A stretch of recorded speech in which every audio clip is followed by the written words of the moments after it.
स्वागत है आप सभी का हरियाणा न्यूज के खास कार्यक्रम चुनावी चौपाल में। और मैं हूं आपके साथ प्रतिमा दत्ता।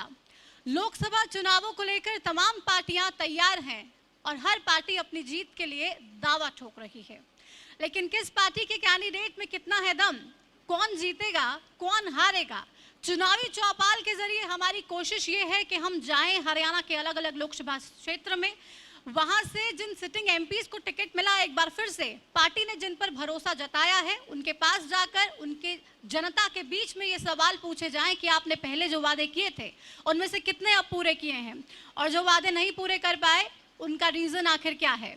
आज चुनावी चौपाल लेकर हम हाजिर हैं भिवानी में, और यहाँ से हमारे साथ बीजेपी के लोकसभा प्रत्याशी धर्मवीर जी हैं, जो पहले यहाँ से बीजेपी के सांसद भी रहे और एक बार फिर से अब पार्टी ने उन पर भरोसा जताया है। टिकट एक बार फिर से धर्मवीर जी को दी गई है। धर्मवीर जी, बहुत स्वागत आपका हमारे इस कार्यक्रम में। एक बार फिर से पार्टी ने आप पर भरोसा जताया, टिकट आपको दे दी, कितनी तैयारी है, क्या लग रहा है इस बार? इस बार कैंडिडेट को तैयारी की जरूरत नहीं है। मोदी जी का जादू सिर चढ़ के बोल रहा है। 10 की 10 लोकसभा की सीट हरियाणा प्रदेश की भारतीय जनता पार्टी जीतेगी। मोदी जी का जादू है, आप कह रहे हैं 10 की 10 सीटें आप लोग जीतने वाले हैं। आपका कितना जादू है, धर्मवीर का कितना मैजिक है, या एक बार फिर से मोदी लहर में, अब मोदी सुनामी जिसको आप कह रहे हैं, उसमें आप भी पार हो जाएंगे? मैंने भी कई चुनाव देखे हैं, लोकसभा और विधानसभा के। पहली बार देश का ये चुनाव हार जीत का चुनाव नहीं है, ना सरकार बनाने का या बिगाड़ने का है। ये तो कि देश के का चुनाव है, और देश की सुरक्षा, देश को विकासशील से विकसित श्रेणी में कैसे लिया जा सकता है, मात्र नरेंद्र मोदी के ऊपर सारे देश की निगाहें हैं। जो दूसरे बातें हैं, दूसरे मुद्दे हैं, वो सारे देश में गौण हो चुके हैं। आज तो देश का आम जनमानस केवल एक बात सोचता है कि किसी प्रकार से नरेंद्र मोदी कंटिन्यूस 10 साल इस देश का प्रधानमंत्री और रहे, ताकि ये देश भी दुनिया के विकसित देशों में शामिल हो सके। मोदी को फिर से लोग प्रधानमंत्री बनाना चाह रहे हैं, आप ये बात कह रहे हैं, ऐसा क्या हुआ? मोदी जी ने ऐसा क्या किया, मोदी जी की टीम ने ऐसा क्या किया कि लोग एक बार फिर से आप पर विश्वास जताएंगे? देखिए, हमने इतिहास को देखना चाहिए। एक समय था जब रसिया और अमेरिका दो ताकत होती थी दुनिया में। समय ने करवट ली, रसिया में एक कमज़ोर प्रेसिडेंट बना, और कमज़ोर प्रेसिडेंट बनने पर रसिया के टुकड़े हो गए कई 10-12 टुकड़े, और रसिया इतना कमज़ोर हुआ कि रसिया के बेरोजगार यहाँ हिंदुस्तान में रोज़गार ढूंढने के लिए आना शुरू कर दिया। वहाँ की करेंसी फेल होगी। आपको ध्यान होगा, कुछ साल पहले दादरी में 2 हवाई जहाज टकराए थे, वो रसिया के ही एक टुकड़े का था। वो लोग दिल्ली में भी बेचारे नौकरी करते थे।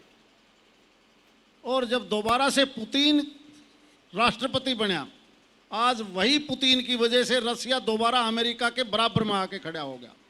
इन्हीं बातों को देखकर हमारा पड़ोस में चाइना है, जो हमारे से बाद में आज़ाद हुआ था, मजबूत नेतृत्व मिला, चाइना भी विकसित श्रेणी में आया। लेकिन हमें आज़ादी के बाद इस प्रकार का नेतृत्व नहीं मिला। 5 साल से नया नेतृत्व आदरणीय मोदी जी के रूप में जैसे ही मिला, ये देश तेजी से आगे बढ़ा, बहुत तेजी से। आपको पता होगा कि एक बार इस देश का मजबूर प्राइम मिनिस्टर बना था, मजबूर, कई बने बीच में। इस देश का सोना भी गिरवी रखना पड़ा था, जो हमारे पास रखा था RBI से, और आज हमारा लबालब खजाना भरा है। मैं आपको एक उदाहरण देता हूँ छोटी सी बात का। मैं हुड्डा साहब की सरकार में था, मैंने वीज़ा लगवाने की कोशिश की, और मैं 6 महीने ट्राई करता रहा, 3 बार गया, 2-2 घंटे लाइन में गया। मैंने सिफारिश भी लगवा ली, लेकिन मेरा वीज़ा कैंसल। कौन सी कंट्री का वीजा लगवा रहे थे? मैं मात्र इंग्लैंड का लगवाना चाहता था। इंग्लैंड का वीजा नहीं लगा आपका? अब आ जाओ दूसरी बात। जैसे ही नरेंद्र भाई मोदी प्राइम मिनिस्टर बने हैं, भिवानी के किसी आदमी का अमेरिका का लगवाओ, 10 साल के लिए बगैर देखे ठप्पा लगा देते हैं। ये है दूसरे देशों का प्रभाव। आज हमारी साख बनी है दुनिया के दूसरे देशों में। एक साख होती है, साख पर दुनिया चलती है। ये भिवानी शहर बैठा है, अगर किसी आदमी को नुकसान हो जाए, कोई बैंक दिवालिया पर निकल जाए बैंक का, कोई व्यापारी को नुकसान हो जाए, तो कोई आदमी लेन देन नहीं करेगा। और कोई किसी आदमी की साख हो, चाहे उसके पास पैसा ना हो, तो न्यू कहेंगे इसकी जिम्मेवारी उठ लो भाई, यूं जिम्मा ले ले, हम दे देंगे। वही बात देश के साथ है।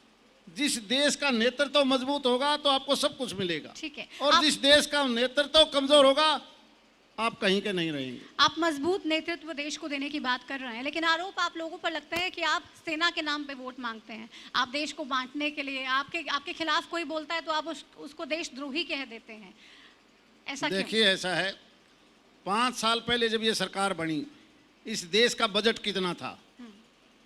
नया कोई टैक्स नहीं ना लगाया, ना प्रदेश ने लगाया, ना देश की सरकार ने लगाया।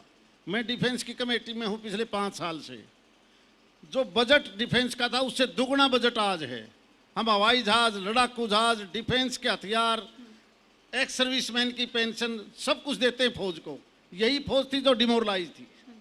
इसी प्रकार health, education, development, connectivity, rail, सड़क, हर जगह जिस प्रकार से केंद्रीय सरकार ने खुद पैसा खर्च किया, स्टेटों को भरपूर दिया, उसी की वजह से आप आज शायद दिल्ली से आए होंगे, गुड़गांव से। गुड़गांव से। कौन से रास्ते से आए? हम बेरी होते हुए आए। कहाँ से आए? बेरी। बेरी होके आए। और 5 साल पहले जब आए थे तो आपको पता चलता था कि ये भिवानी हरियाणा में है कि नहीं है। अब आए तो आपको पता चला होगा कि हम कौन से सड़कें अब रास्ते बन रही है, चुनाव नजदीक हैं, आप रास्ता और स्मूथ करने की कोशिश कर रहे हैं। आपने कहा सेना डिमोरलाइज थी, डिमोरलाइज आपने जिक्र किया तो मेरे जहन में एक सवाल आया, ऐसा क्या था पहले कि आप चुनाव लड़ना नहीं चाहते थे? आप कह रहे थे मैं लोकसभा चुनाव नहीं लड़ूंगा। ये सही बात है। मैं 4 बार विधानसभा का सदस्य रहा हूँ, और विधानसभा का आदमी छोटा क्षेत्र होता है, हमें लोकसभा का एक्सपीरियंस नहीं था। लेकिन जैसे जैसे समय गया, हमने अपनी बातों को माननीय मुख्यमंत्री जी को बाकायदा जबानी तौर पर लिखित में दिया, चाहे वो बिजली की बात थी, पानी की मामले की थी, डेवलपमेंट की थी। और जब मुख्यमंत्री जी ने उनका समाधान कर दिया, तो आज से 8 महीने पहले लगभग मेरे को मुख्यमंत्री जी ने बुलाया कि अब बताओ क्या करना है। मैंने कहा अब मैं लोकसभा लड़ूंगा। ये आज से 8 महीने पहले की बात है, आप चाहे मुख्यमंत्री जी से पूछ लेना। नहीं, मैंने आपका इंटरव्यू लिया था, आप ऑफिस में आए थे एक बार, तब भी आपने कहा था कि लोकसभा मुझे लड़ना नहीं है। ये भी कहा जाता है कि आपको शायद ये वो 8 महीने से पहले की बात है। आपको शायद उम्मीद नहीं थी कि बीजेपी जीतेगी। अब उम्मीद हार जीत के लिए मैं कभी चुनाव नहीं लड़ता। मैंने आज तक जितने चुनाव लड़े हैं, हार जीत को देख के कभी नहीं लड़ा। मेरा पहला चुनाव, चाहे वो पंचायत समिति का था, विधानसभा तो शाम था, मेरे को कहीं से कहीं फेंका हो, मैंने हार जीत की कभी परवाह की ही नहीं। मैंने हमेशा चुनाव लड़ा है, डट के लड़ा है। मेरे साथियों के दम पर, पार्टी के दम पर भगवान ने मेरा साथ दिया। टिकट नहीं मिली थी आपको, तो ये भी कहा जा रहा था कि टिकट कट सकती है, आपके जहन में कुछ ऐसा आया? नहीं, हमने ये कहा कि जिसको भी पार्टी लड़ाएगी हम 10 की 10 सीट जीतेंगे, किसी को लड़ाई। पार्टी ने मेरे को कहा दोबारा से लड़ने के लिए, मैं अब कैंडिडेट हूँ। अभी नॉमिनेशन तो नहीं हुआ है, लेकिन हम 18 तारीख को नॉमिनेशन करेंगे। ठीक है। बीच में आप अभी गांव में भी गए, वहाँ पे कहीं ना कहीं आपको लोगों के गुस्से का सामना भी करना पड़ा। क्या वजह थी? लोग क्यों नाराज हैं? क्यों अपना आक्रोश दिखा रहे थे? अगर ईमानदारी से सच्चाई पूछोगे तो आजकल जो सोशल मीडिया है, व्हाट्सएप के ऊपर मीडिया का दूसरा रूप, और मैं इसको एक गिरावट मानता हूँ। ये गिरावट सभी को नुकसान करेगी। कांग्रेस ने भिंडरावाला पैदा किया, उसको नुकसान हुआ। अमेरिका ने लादेन पैदा किया, उसी का नुकसान हुआ। मैं कुछ जगह प्रदेश में देखता हूँ, 10-20 गांव में 2 लड़कों को शराब पिला के कह देते हैं कि ले एक बार वीडियो बनानी है, एक नारा लगा दे। ये नाराजगी कहीं नहीं है। आप उस गांव में पता करोगे तो वो गांव वाले कहते हैं हम जानते नहीं कौन कहाँ से आया है। और इस प्रकार का जो एक प्लान वे से 2 ऑफिस खोले गए हैं, पर हर पार्लियामेंट में ऑफिस खोल लिए लोगों ने पैसा लेके नहीं, कि आप किसी के लड़के को लेके जाओ, शराब पिलाओ और एक बात कहलवा दो। ये कोई अच्छी परंपरा नहीं है, किसी के लिए नहीं है। फरीदाबाद में भी हमने देखा, कृष्णपाल गुर्जर को लेकर लगातार विरोध हुआ, आपके भी विरोध की खबरें काफी आई, तो सब प्रायोजित थी, वहां भी यहाँ भी। आप क्या मानते हैं इस देश में? पूछ रही हूं। आपको पता नहीं इस देश में क्या प्रायोजित है? मैं हैरान हूं। मैंने 3 दिन पहले एक आदमी शराब पी के आया, हमने पूछा भाई तू है कौन, पता नहीं कौन, कौन से गांव का है, उसके साथ कौन, एक झूठा रिपोर्टर आ गया और रिपोर्टर वाले के साथ तीसरा ले रहा एक मोबाइल के वीडियो बना ले, वीडियो बना ले। गांव वाले बोले तुम कौन हो, कहाँ से आए हो। अब जब ऐसे हालात होंगे तो ये किसी के लिए अच्छा नहीं है। ठीक है, तो सरकार इसको लेके गंभीर है? अगर ये इतना ही खतरा है आगे अब तमाम लीडर्स के लिए, लोकतंत्र के लिए खतरा है, तो सरकार इस पर लगाम लगाने के लिए कुछ करेगी किसी भी क्या? पार्टी की हो ये अच्छी नहीं है। पार्टी चलिए छोड़िए, पार्टी का जिक्र नहीं कर रहे, आप मीडिया का जिक्र कर रहे हैं, सोशल मीडिया का जिक्र कर रहे हैं। सोशल मीडिया हाँ, अगर इतना घातक है ये, तो आप इस पर लगाम लगाने के लिए, नकेल कसने के लिए कुछ ऐसा पॉलिसीज आप बनाएंगे? देख लेना आने वाले समय में हर राजनीतिक पार्टियां इसके ऊपर कुछ न कुछ सोचेंगी। आप लोग भी इस सोचेंगे? प्रकार का ट्रेंड देश में कहीं पर भी अच्छा नहीं है। क्योंकि नेशनल मीडिया में तो हम देख रहे हैं अब बीजेपी के लिए सब प्रो ही चल रहे हैं, ये कहा जाता है, लेकिन ये छोटे छोटे पोर्टल्स जो हैं या यूट्यूबर्स जो हैं आजकल, वो कुछ भी अपलोड कर देते हैं, तो ये खतरनाक है आप लोगों के लिए? खतरनाक क्या, आदमी के ऊपर सींग लगा देते हैं, किसी को पशु बना देते हैं, क्या है ये, या है क्या ये? तो लोग भी बेचारे अचंभव हो जाते हैं, अरे यार कम से कम यूं तो उल्लिया मत बिगाड़ो किसी का। हाँ, ठीक है, अब इन चीजों के ऊपर निपटना पड़ेगा, तो आपकी सरकार आएगी, इस पर काम करेंगे? किस चीज पर? इन यूट्यूबर्स और सोशल मीडिया को लेकर। आज देश बहुत तेजी से आगे बढ़ रहा है और मैं भारत की 130 करोड़ की जनसंख्या को बधाई देता हूं, वो सही बात को सही मानती है। अगर कोई स्टेज के ऊपर झूठ बोलता है तो उसी वक्त पकड़ लेते हैं। फैसला दिल्ली में होता है रात को 12 बजे, आप सुबह किसी से पूछना किसी गांव में, वो कहेंगे हमने रात पता चल गया था सच्चाई क्या है झूठ क्या है।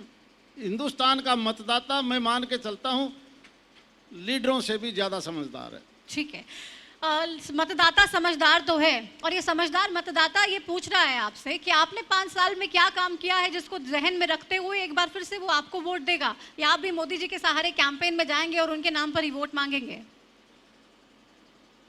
वैसे तो ये रिजल्ट बता देगा, जब रिजल्ट का मार्जिन बढ़ेगा तो वो अपने आप एक मोहर लगा देता है कि ये पॉलिसी पसंद है कि नहीं है। नंबर 2, आज से 5 साल पहले का हरियाणा, आज से 5 साल पहले का देश, और देश सारा का सारा चाहता है कि हमारा देश विकासशील की श्रेणी से निकलकर विकसित श्रेणी में आए।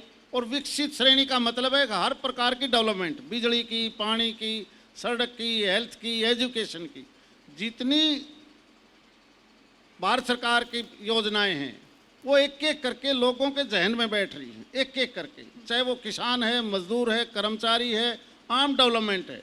आप यहाँ से निकल के किसी भी 9 के 9 विधानसभा में जाके देखिए।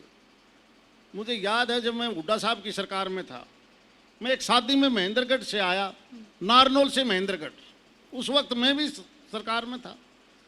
बोर्ड पर लगा हुआ था हरियाणा प्रगति के पथ पर, तो मैंने, मेरे साथी था राव दान सिंह, चीफ पार्लियामेंट सेक्रेटरी था वो भी, मैंने कहा महाराज कम से कम ये बोर्ड हटवा दे, वरना बाहर वाला आदमी देखेगा कि यही अगर प्रगति है तो आगे पता नहीं क्या होगा। तो आपने कितनी प्रगति करवाई, आपने कितना विकास कराया, करवाया? नहीं चल मेरा सवाल पाती ये थी। था, हाँ जी, मेरा सवाल था आपने कितना विकास कराया भिवानी महेंद्रगढ़ का? आप खुद देखोगे, केवल भिवानी में नहीं, आप किसी गांव में जाइए, अगर पानी की बात लेंगे तो पहले से ज़्यादा JLN में पानी मिला। JLN का वो सारा इलाका, चाहे वो नांगल चौधरी, नारनौल, महेंद्रगढ़, हटेली का क्षेत्र, JLN का दूसरा लुहारू फीडर जिसकी टेल हमारी लुहारू के कुछ गांव तक जाती है, शिवानी फीडर जिसकी कैपेसिटी बढ़ा दी तकरीबन 100 क्यूसेक की, JLN जिसमें कभी 2200 क्यूसेक पानी नहीं आता था, 2800 क्यूसेक तक, यानी 600 क्यूसेक की बढ़ोतरी। इसी प्रकार से जूही के जितनी ओवरटेक हैं, मेन चैनल के टेंडर हो गए, बहुत से निगाना फीडर सहित बहुत सी रिकन्स्ट्रक्ट हो गए। इसी प्रकार आप दादरी फीडर को देखोगे, बोंद डिस्ट्रीब्यूटरी को देखोगे तो आपको इसी रोड पर जाओगे तो आपको दिखेगी कि नई बना ली। ये केवल यही नहीं, 143 करोड़ रुपया पंपों के लिए अलग से पैसा दे दिया, पुराने पंप थे उनको नया कर दिया गया। और सबसे बड़ा काम हमारा रावी ब्यास के सरप्लस पानी का सारा प्रदेश कई सालों तक सारी पार्टियां मिलकर लड़ाई लड़ती रही हैं कि SYL को कंप्लीट करवाओ ताकि रावी ब्यास का सरप्लस पानी हरियाणा को मिले। वो मात्रा है मात्र 1800 क्यूसेक। लेकिन आज हरियाणा प्रदेश के मुख्यमंत्री जिन्होंने 6 प्रदेशों के साथ मिलकर हिमाचल, उत्तराखंड, उत्तर प्रदेश, दिल्ली और राजस्थान के मुख्यमंत्रियों को लेकर जल संसाधन मंत्री हैं मिस्टर गडकरी। हमारे कभी आपने सुना होगा अखबारों में, बारिश के दिनों में जुलाई अगस्त में कई बार दिल्ली में खतरा हो जाता है कि जमुना में पानी चढ़ गया, कहीं बस्तियां ना डूब जाएं। उसी जमुना के ऊपर रेणुका और लखवार डैम MOU साइन हो चुके हैं 6 प्रदेशों के साथ और केंद्र सरकार के साथ। किसाऊ डैम के लिए प्रोसेस है जो आचार संहिता के फौरन बाद हो जाएगा। इस पर खर्च आएगा 20,000 करोड़ रुपया। 90% पैसा देगी भारत सरकार और 10% 6 प्रदेश मिलकर देंगे।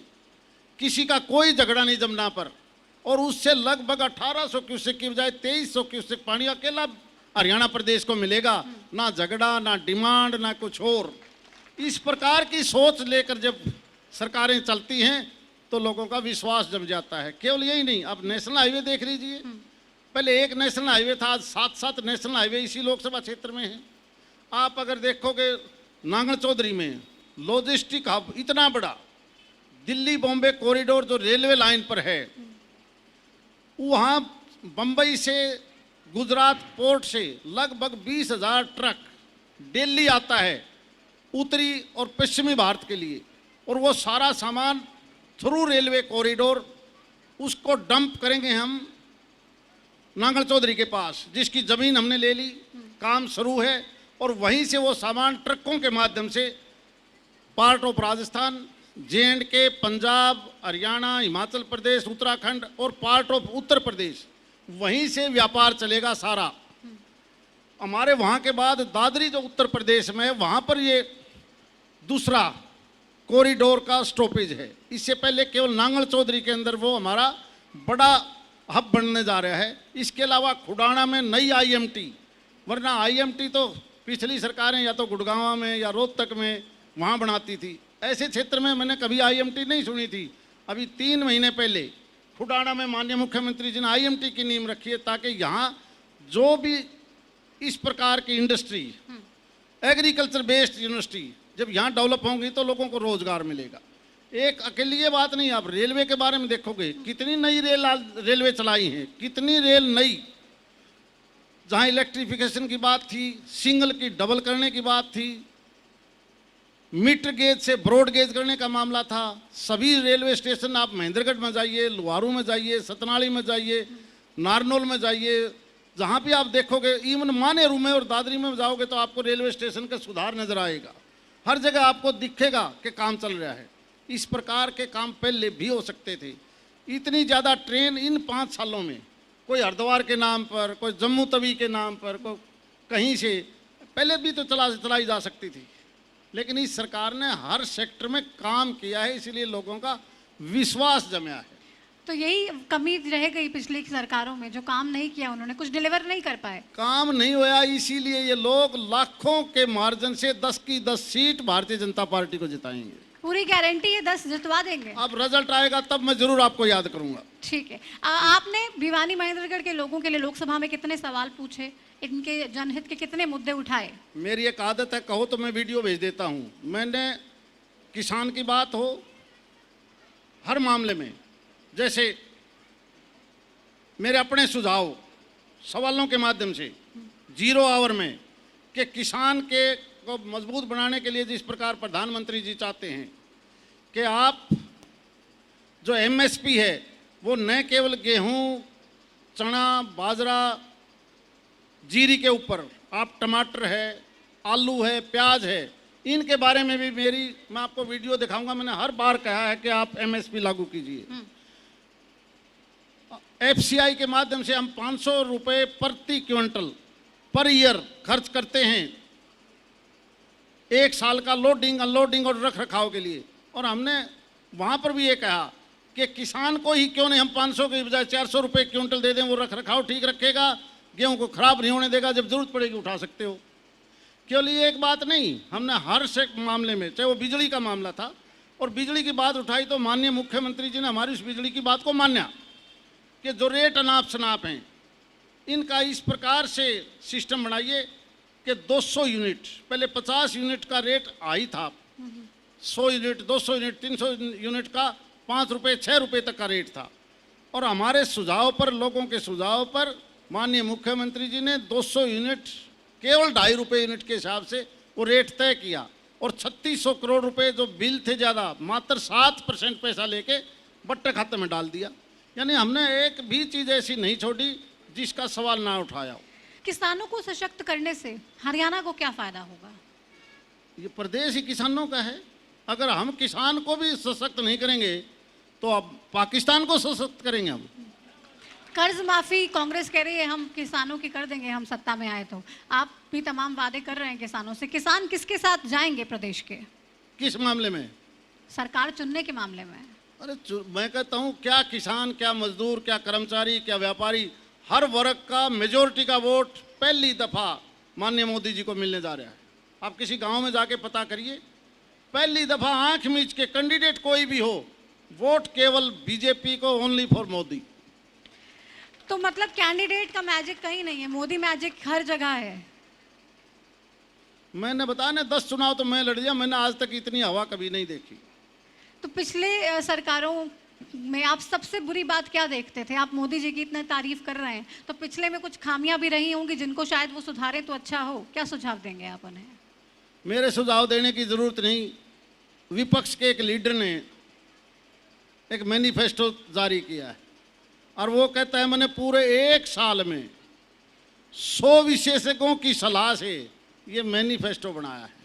और मैनिफेस्टो का सेंट्रल आइडिया देखोगे कि जो नरेंद्र मोदी ने, जो हमारे पैरामिलिट्री के साथी, बीएसएफ, आईटीबीपी या सीआरपीएफ के साथी, डिफेंस के लड़के जो कश्मीर में बैठे हैं, जो बच्चा कश्मीर में किसी का है तो दिन में 4 बार परिवार वाला टेलीफोन करके पूछता है बेटा ठीक तो है।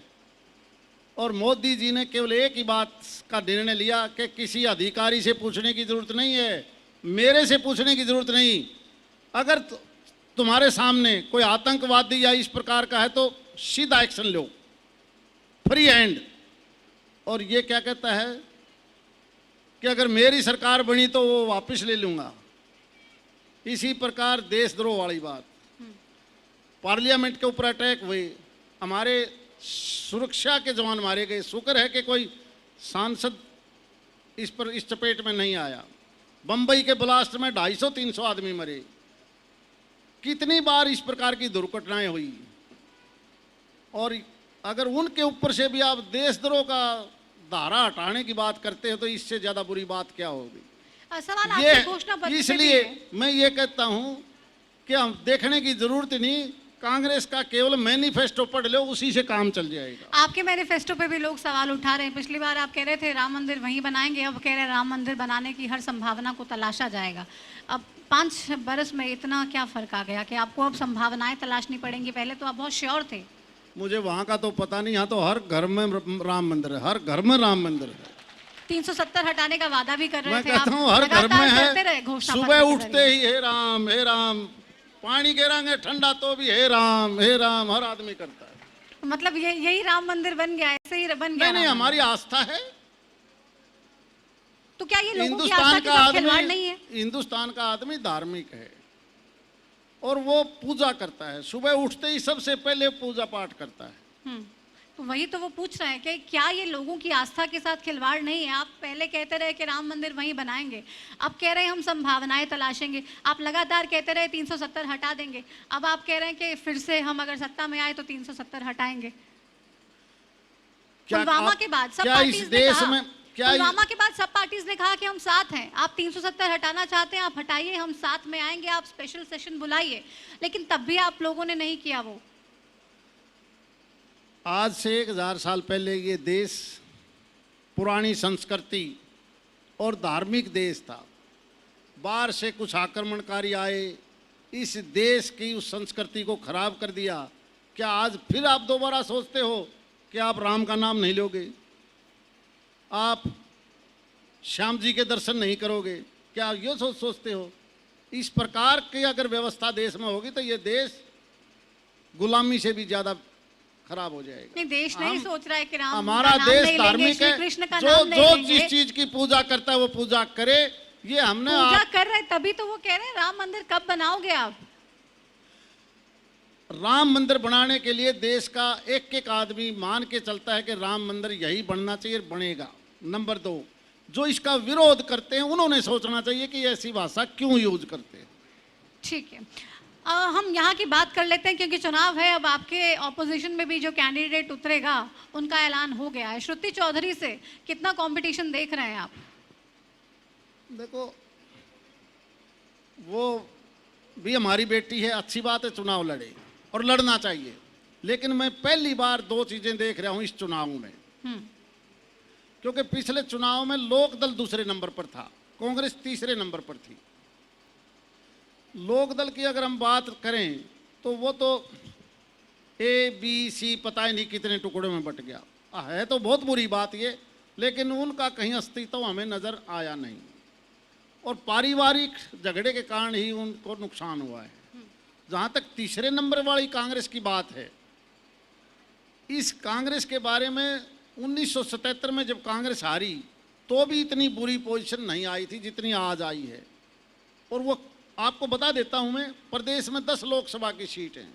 बहुत से बड़े बड़े लीडर तो जब उनको कांग्रेस पार्टी ऑफर करती है कि टिकट ले, कोई तो कहता है मैं बाहर गया हुआ हूँ, कोई कहता है मेरा बाप बीमार है, कोई कहता है कि मेरे को व्यापार का काम है। यानी उनको बुलाना पड़ता है, फिर राहुल को कहना पड़ता है कि कोई ना, मैं बात करूंगा, उसको लड़ाऊंगा। कोई टिकट छोड़ के भाग रहा है, जिसको मिल गई बेटा कहता है बाप लड़ेगा, बाप कहता है बेटा तू लड़ दे। मेरे समझ में नहीं आ रही, यानी उस टिकट के लिए बाप और बेटा और आपस में परिवार में ये टकराव चल रहा है कि मेरे को फांसी क्यों तोड़ो, आप लड़ो।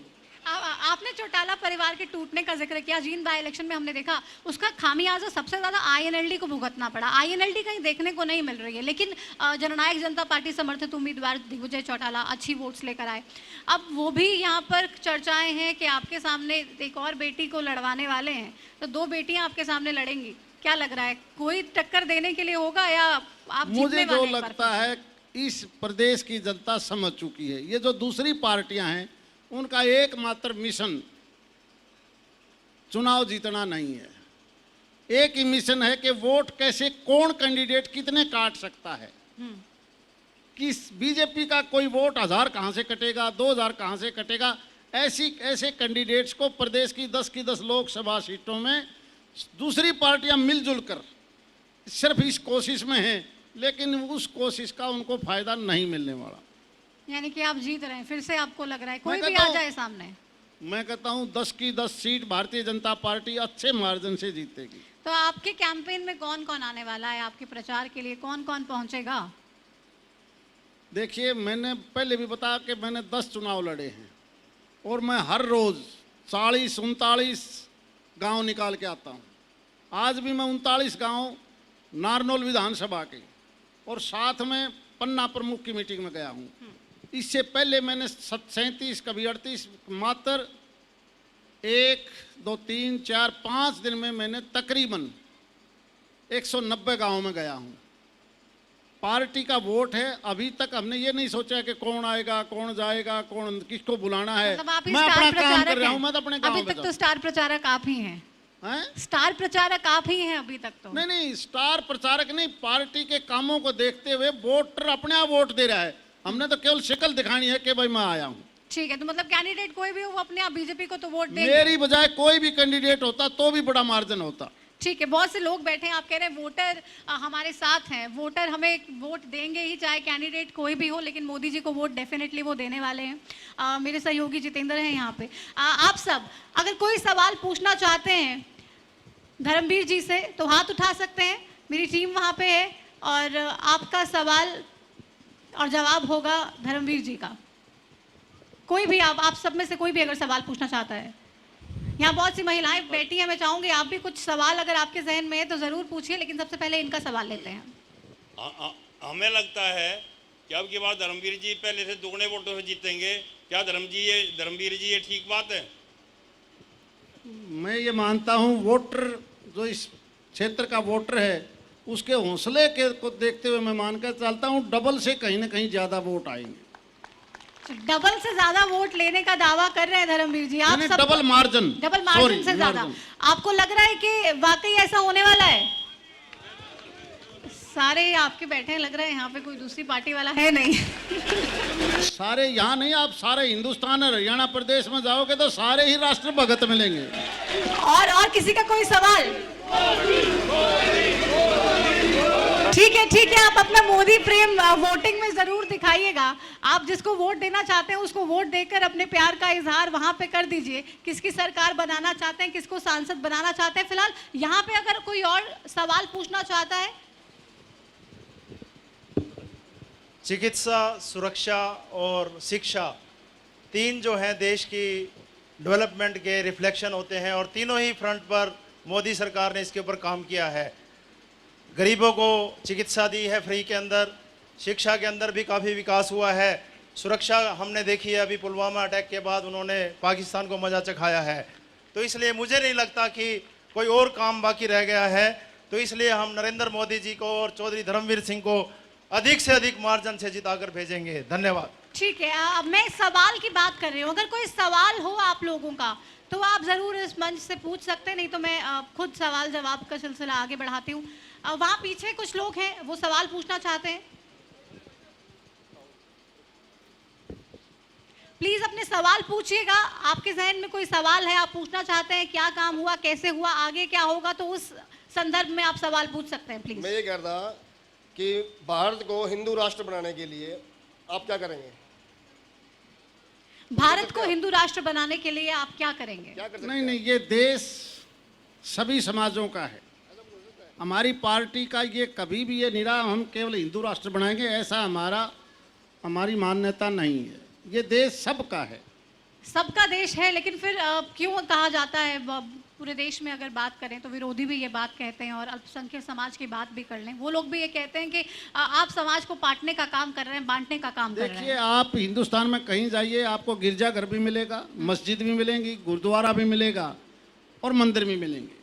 ये कोई भी आदमी ये नहीं कहता कि हम इन व्यक्तियों को, दूसरे धर्म के आदमियों को किसी प्रकार से रोक लगाएंगे, ऐसी हमारी पार्टी की कभी सोच नहीं रही। तो आप पे ये इल्ज़ाम तो लगते हैं, उसका कारण क्या है? आप पे ये इल्ज़ाम तो लगते हैं, उसका कारण क्या है? जब आदमी के पास मैंडेट ना हो और उसकी ज़मीन खिसक जाए तो अनाप शनाप आरोप लगाने पड़ते हैं। उनके पास और कुछ कहने के लिए नहीं है तो कुछ न कुछ उल्टी सीधी बातें करते हैं। ठीक है, कुछ और सवाल ले लेते हैं।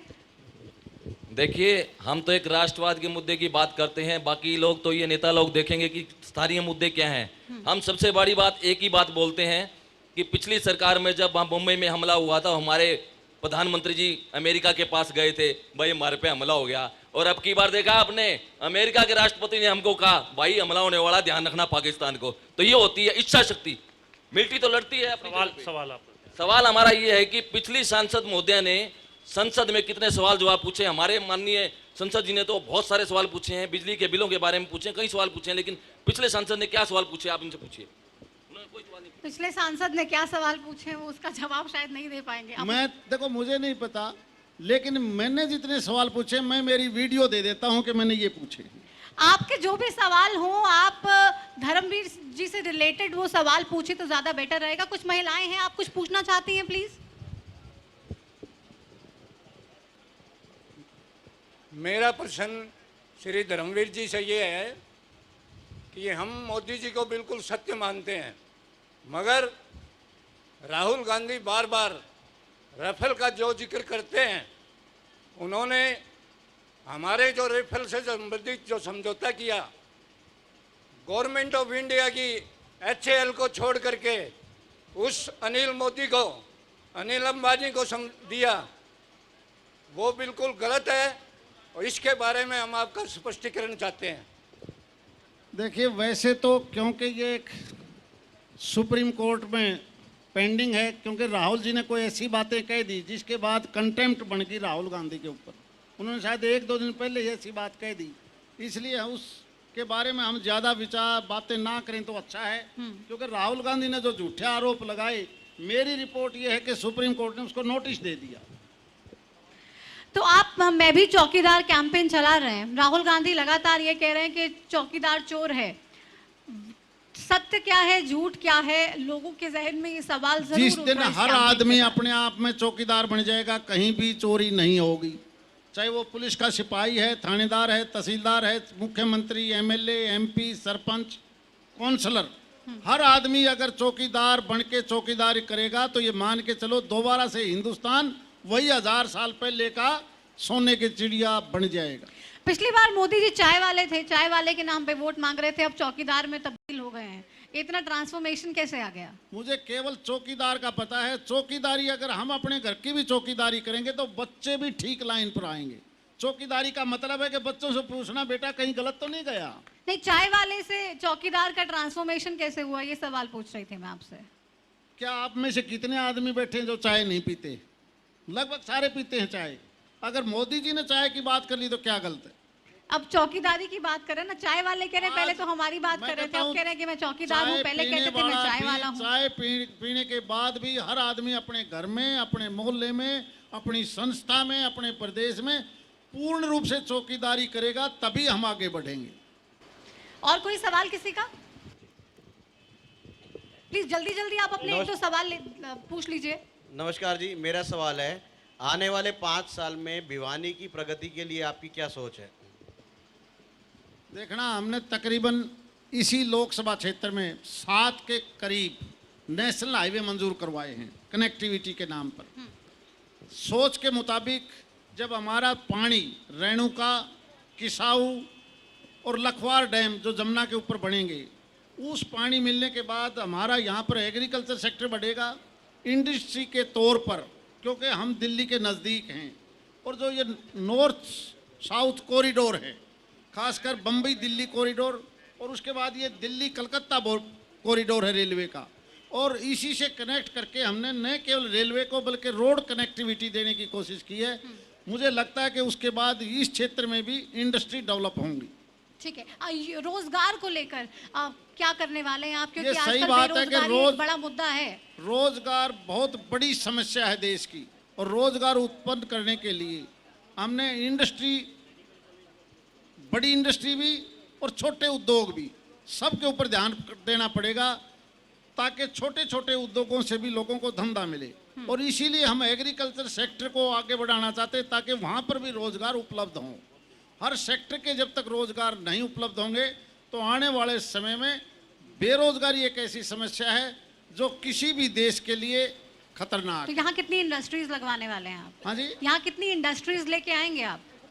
देखना, क्योंकि हमारे यहाँ रॉ मटेरियल नहीं है, इंडस्ट्री वहीं डेवलप होती है जहाँ रॉ मटेरियल मिले। इसीलिए हमारी सोच है कि दिल्ली के अड़ोस पड़ोस की जो भी इंडस्ट्री हैं वहाँ पर कंजस्टेंस ज़्यादा होगी, और ज़्यादा जब भीड़ भड़ाका हो जाता है तो वो दूर जाने की कोशिश करते हैं।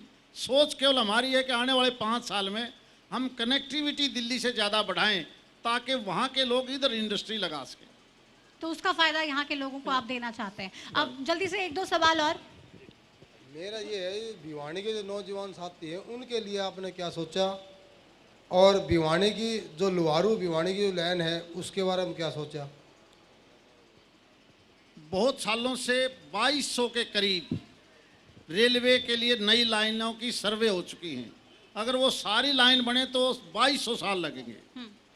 इस प्रदेश की सरकार ने पहली बार एक रेलवे इंफ्रास्ट्रक्चर के लिए कंपनी बनाई है जिसमें 51 करोड़ रुपए आज से 2 साल पहले हरियाणा सरकार ने उसके खाते में डाल दिया।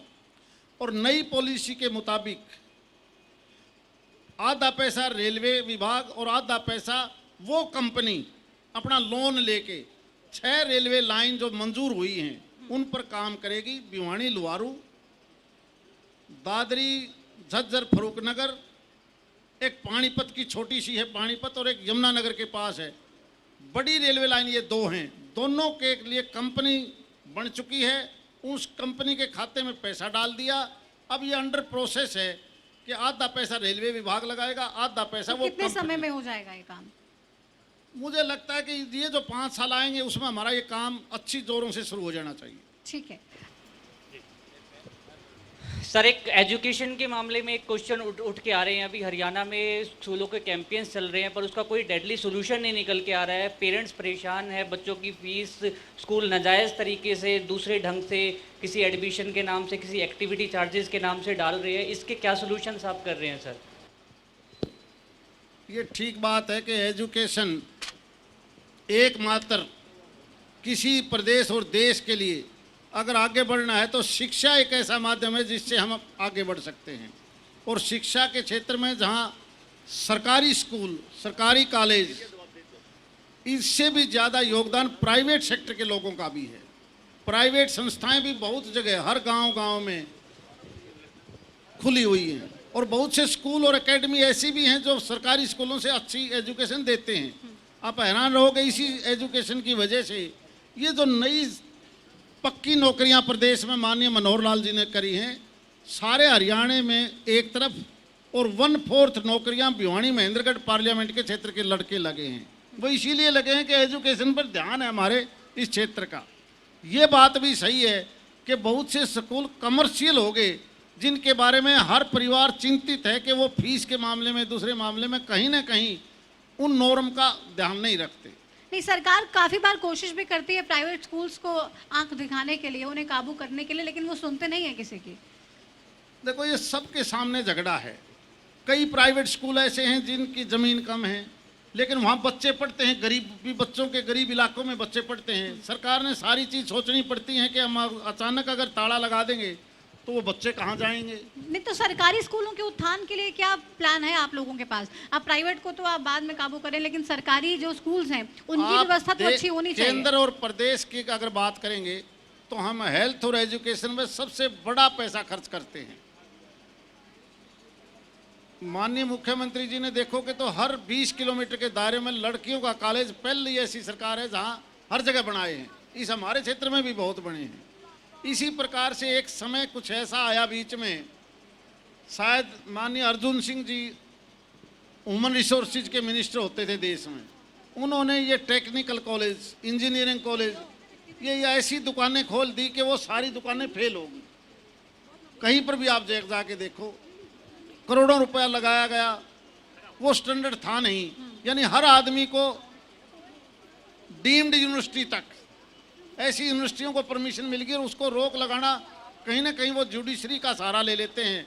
इस बात के लिए सारा देश परेशान जरूर है। सरकारी स्कूलों के लिए मैंने पूछा था सवाल, उसका जवाब बहुत से सरकारी स्कूल हमारे ऐसे भी हैं जहाँ बहुत अच्छी एजुकेशन है। अब इंटीरियर में गांव में बहुत देखिए, से ऐसे भी हैं जहाँ पे टीचर्स नहीं है, जहाँ पे बैठने के लिए बेंचेस नहीं है, जहाँ पे बच्चों को जमीन पे बैठना पड़ता है, पीने का पानी नहीं है, शौचालय नहीं है।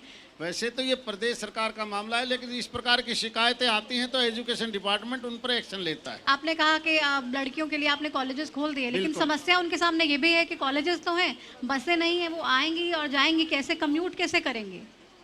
नहीं, ऐसी बात नहीं है कि हमारे प्रदेश, हमारे क्षेत्र में बसों के लिए कभी इतनी शिकायत नहीं आती कि हमारी बेटियां किसी कॉलेज में जाएं और बसें नहीं मिलती हों। मिलती हैं। अब शिकायतें ऐसी आती हैं हमारे पास, इसलिए मैं आपसे ये सवाल पूछ रही अगर हूं। कहीं से शिकायतें आते हैं तो कंसर्न जीएम को की हम जिम्मेवारी लगाते हैं कि वहाँ के लिए अलग से बस लगाओ। ठीक है, अब कार्यक्रम का अब अंत करने का समय आ गया। कोई और सवाल तो नहीं पूछना चाहता है? माननीय सांसद जी, जैसा कि आपने कहा कि भी लघु उद्योग रोजगार का एक मुख्य साधन है। भिवानी चूंकि एक बैकवर्ड एरिया है, तो मैं आपसे पूछना चाहता हूं कि भिवानी के लिए कुछ विशेष आप उद्योगों के लिए रियायत दें, जिससे कि भिवानी के अंदर उद्योग विकसित हो सके और लोगों को रोजगार मिल सके। धन्यवाद। देखिए, भिवानी महेंद्रगढ़ पार्लियामेंट के ब्लॉक लेवल पर ABCD 4 कैटेगरी हैं इंडस्ट्री के नाम पर, बैकवर्डनेस के नाम पर, जहां रिलीफ दिया जाता है। भिवानी के 2-3 ब्लॉक A कैटेगरी में, बाकी BCD तक के हैं, जहां सब प्रकार की कंसेशन हमारे लोकसभा क्षेत्र में ज़्यादा हैं। आप अगर बोंद ब्लॉक को देखिए, लुहारू, बहल, कैरू, इधर नांगल चौधरी, ये सारे के सारे लास्ट D ग्रुप में हैं, जहां आपको सारी की सारी रिलैक्सेशन दी जाती है। ठीक है, मैं और सवाल अब नहीं ले पाऊंगी, सवाल अब नहीं ले पाऊंगी, समय खत्म हो चुका। जल्दी से। धर्मवीर जी, मैं एक बात पूछना चाह रहा था आपसे कि भिवानी में सुनने में आया कि ग्रीन कॉरिडोर बनने की बात चल रही है, वो कहाँ पर बनेगा और कब शुरू होगा और कहाँ से कहाँ तक बनेगा? देखिए, एक ग्रीन कॉरिडोर अगर उसकी आप साइट देखेंगे तो जो नेशनल हाईवे नंबर 8 दिल्ली से जयपुर जाता है, जयपुर के राय मलिकपुर एक गांव है हरियाणा का लास्ट कोटपुतली के पास, वहाँ से उठ के नारनौल, महेंद्रगढ़ और कनीना के बीच, दादरी के पास, खरड़ी मोड़ के पास, खरकड़ा और मदीना के टोल के पास, और ये सीधा 65 नंबर के पास के साथ कनेक्ट होगा इस्माइलाबाद के पास।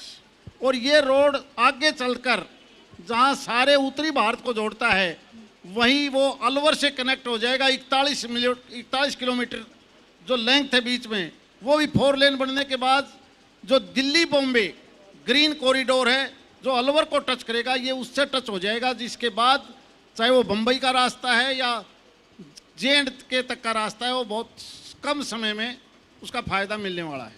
ठीक है, आप सभी के सवालों के जवाब दे दिए हैं। माफी चाहूंगी, बिल्कुल अब समय नहीं है, बिल्कुल समय नहीं है, माफी चाहूंगी।